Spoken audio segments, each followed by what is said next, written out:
Bismillahirrahmanirrahim. Assalamualaikum warahmatullahi wabarakatuh.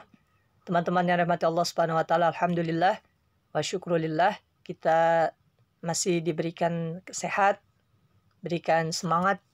Tentu hal ini tidak terlepas dari rahmat serta upaya Allah Subhanahu wa taala kepada kita semua. Salat dan salamnya kita curahkan kepada manusia teragung, termulia, tersempurna, yaitu Nabi Muhammad SAW. Teman-teman rahmati Allah Subhanahu wa taala, sebelum kita memasuki pembelajaran, kita buka terlebih dahulu dengan baca ayat Bismillahirrahmanirrahim. Bismillahirrahmanirrahim.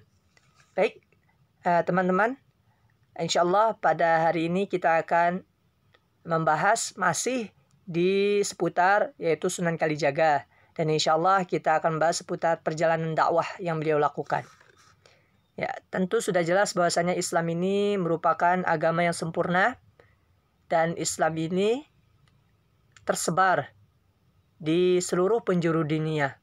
Walaupun hakikatnya atau awal mula adanya Islam itu di Arab, namun untuk sekarang insya Allah dan alhamdulillah agama Islam telah tersebar di hampir seluruh negara di bumi ini, di dunia.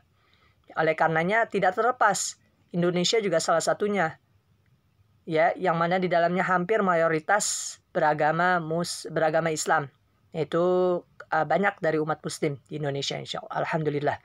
Baik teman-teman rahmat Allah Subhanahu wa taala, namun perlu difahami, tentu tersebarnya agama Islam di Indonesia ini tidak terlepas dari para upaya upaya dari ulama, upaya dari para tokoh, ya, sehingga agama Islam tersebar di Indonesia, ya, seperti itu, yang mana tentu ketika itu melalui perdagangan para pedagang dan juga melalui para tokoh ulama yang berjuang untuk menyebarkan agama Islam di Indonesia. Teman-teman rahmatullah subhanahu wa ta'ala, adapun Islam di Indonesia ini alhamdulillah mampu tercipta yaitu penyatuan Islam dan kearifan lokal. Ya, adapun penyebaran agama Islam di Indonesia ini tentu tidak terlepas dari para wali ataupun para sunan, yang salah satunya adalah yang sedang kita bahas, yaitu Sunan Kalijaga. Adapun Sunan Kalijaga ini, beliau mengawali dakwah atau mengajarkan agama Islam ini di wilayah Cirebon. Ya, kurang tepatnya itu di Desa Kalijaga. Ya, beliau mengislamkan penduduk Indramayu atau di sini Pamanukan. Ya. Namun setelah beliau cukup lama untuk berdakwah, kemudian beliau mengasingkan diri atau beruzlah di sebuah pulau, yaitu Pulau Upih yang berada di Malaysia. Kurang lebih hampir 3 bulan.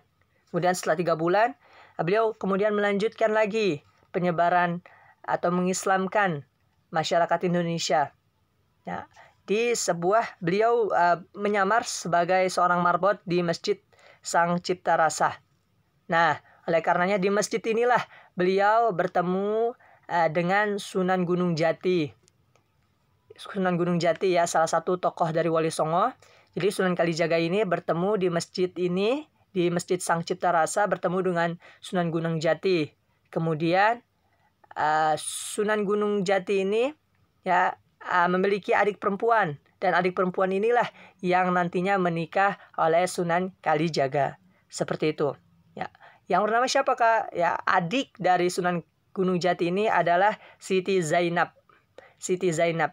Jadi yang menikah dengan Sunan Kalijaga yaitu Siti Zainab.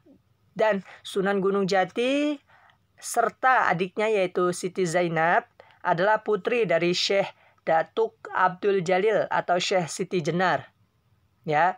Kemudian beliau nantinya hasil dari Siti Zainab dengan Sunan Kalijaga, maka memiliki anak yang bernama Wati Suara, ya, yang mana dikenal juga dengan Sunan Panggung, dan beliaulah atau Sunan Panggunglah yang nantinya akan melanjutkan dakwah perjalanan dakwah di Indonesia.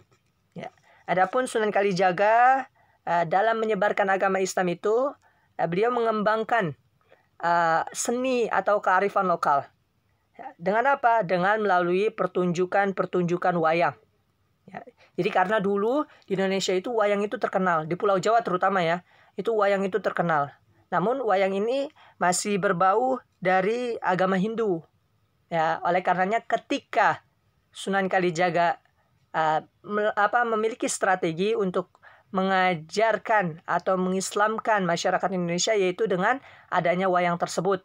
Dengan apa? Dengan isi dari materi maupun karakter-karakter atau lakon yang ada dalam wayang tersebut diubah ya dengan hal-hal yang berbau Islam.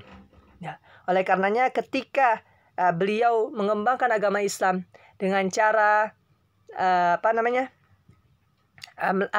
memberikan penampilan atau pertunjukan wayang, ya beliau oleh karenanya disebut oleh dengan julukan Ki Dalang Sidabrakti, ya, atau Ki Dalang Bengkok dan Ki Dalang Unehan.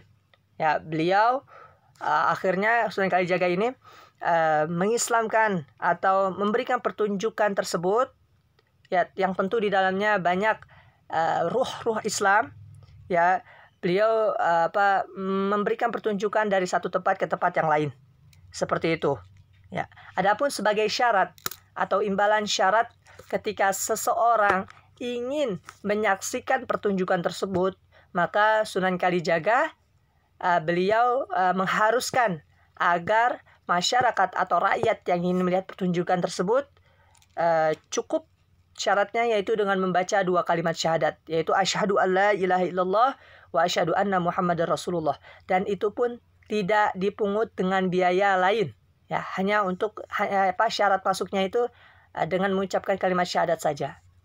Contoh, jika teman-teman mungkin pergi ke bioskop atau ke tempat lain, maka teman-teman ada syarat yang harus dipenuhi, yaitu dengan bayar terlebih dahulu, membeli tiket. Nah, oleh karenanya Sunan Kalijaga ini mensyaratkan ketika itu tiket untuk melihat pertunjukan tersebut, maka dengan mengucapkan kalimat 2 kalimat syahadat. Ya, beliau juga merupakan seorang ahli dalam merangkai pakaian atau merancang pakaian, serta beliau juga merancang alat-alat pertanian. Baik teman-teman, rahmat Allah Subhanahu wa taala. Ya, adapun lakon-lakon dalam pertunjukan wayang ini, yang mana sebelumnya dalam agama Hindu ini tidak ditampilkan seperti Mahabharata, Ramayana dan yang lain-lainnya.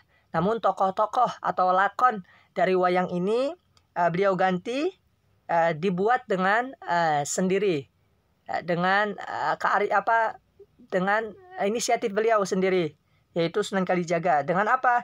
Dengan menggantinya misalnya seperti layang Kalimasada, kemudian lakon Petruk dan lain-lainnya.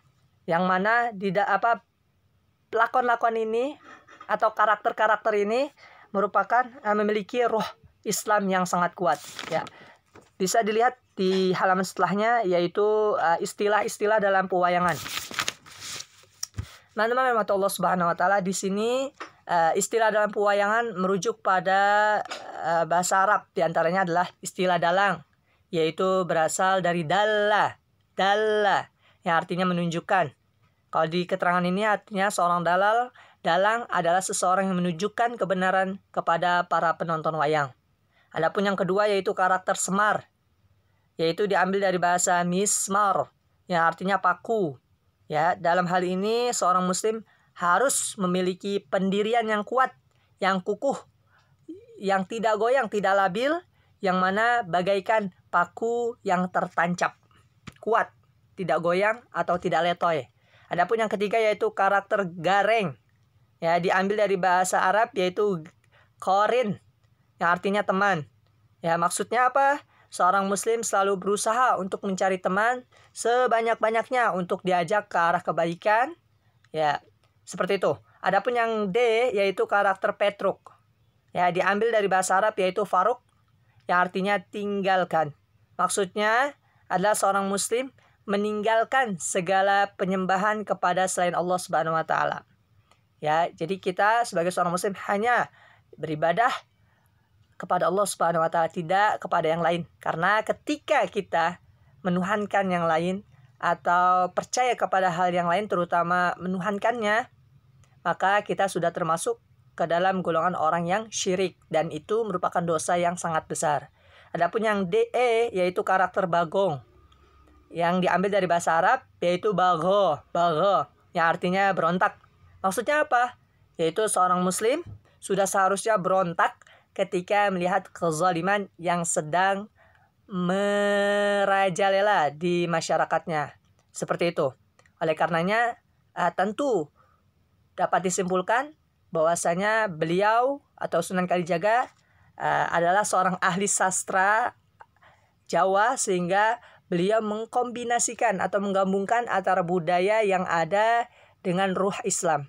Ya, salah satunya dengan mengganti lakon, kemudian dengan mengganti syarat atau tiket masuk menonton pertunjukan tersebut dengan mengucapkan 2 kalimat syahadat. Masya Allah, ini merupakan strategi yang ampuh ketika itu. Ya, oleh karenanya Sunan Kalijaga tentu dengan sunan-sunan yang lainnya itu merupakan orang-orang yang cerdas. Ya, yang mampu dengan caranya masing-masing untuk menyebarkan agama Islam di Indonesia. Sehingga Indonesia alhamdulillah hingga hari ini dipenuhi dengan umat muslim, dan bahkan hampir mayoritas sebagian besar penduduk dari Indonesia beragama Islam. Oleh karenanya kita pasti bersyukur dan patut bersyukur dan senantiasa berterima kasih atas perjuangan para wali songo ini yang untuk menyebarkan agama Islam di Indonesia. Baik teman-teman, rahmati Allah Subhanahu wa taala, kakak rasa cukup pertemuan kita pada pagi hari ini. Kurang lebihnya kakak mohon maaf.